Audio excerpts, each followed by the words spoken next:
Welcome to GE HeathCare's Low Flow Anesthesia video series. I'm Lisa Nolan. Today, many anesthesia providers are using lower fresh gas flows to help add heat and humidity to the patient breathing circuit and to reduce the environmental impact of anesthetic agent use.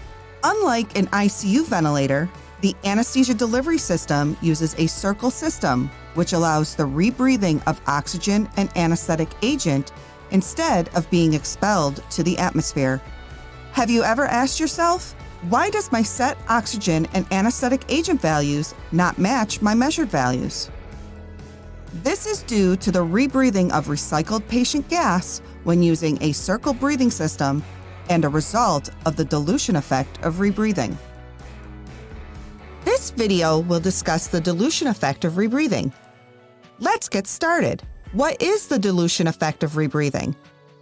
It is the result of mixing fresh gas with recycled gases when using low fresh gas flows.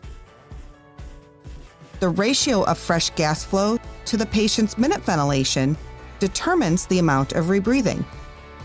The greater the difference between fresh gas flow and minute ventilation, the greater the difference in set versus measured concentrations of agent and oxygen. The dilution effect is increased by lower fresh gas flows and increases in the patient's minute ventilation. We can apply this concept to the different stages of an inhalational anesthetic. During induction, the anesthesia provider may employ high fresh gas flows between 6 and 10 liters per minute. For most patients, this high fresh gas flow may meet or exceed the patient's minute ventilation, thereby reducing or eliminating the need to rebreathe any exhaled gases.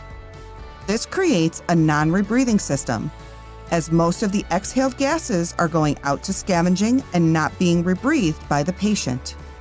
Following induction and heading to the maintenance phase, the fresh gas flows are decreased, and the amount of rebreathed gas begins to increase.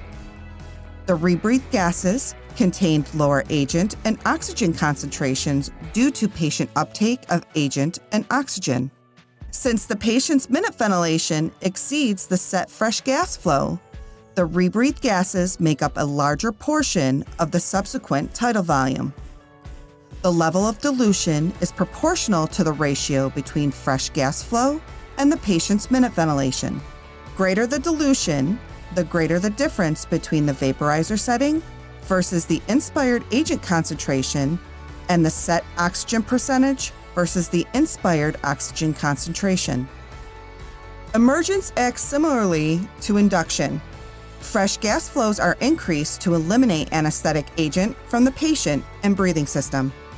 This causes less rebreathing due to fresh gas flows typically exceeding the patient's minute ventilation.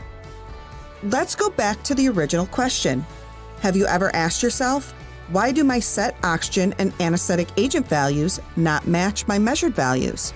Most of you may answer yes, or even ask what is wrong with my oxygen and agent analyzer or vaporizer. A mathematical combination of fresh gas flow and rebreathed agent or oxygen concentrations can be used to calculate inspired agent or inspired oxygen concentrations.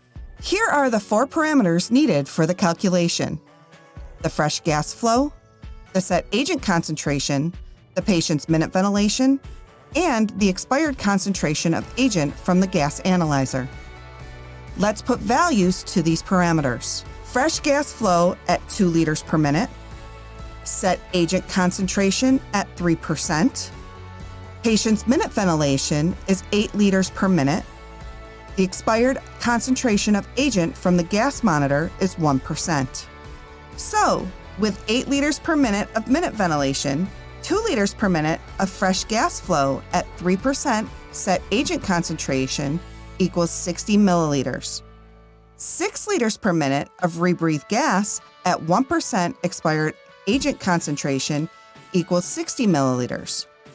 You add them together to get 120 milliliters of agent in 8,000 milliliters minute ventilation, which equals 0.015 or 1.5% expected inspired agent concentration. This equation can also be used when trying to determine FiO2. Substitute the set agent concentration with the set oxygen percentage and the expired concentration of agent with the end tidal oxygen percentage. No time for math? Briefly increase the fresh gas flow to meet or exceed the patient's minute volume.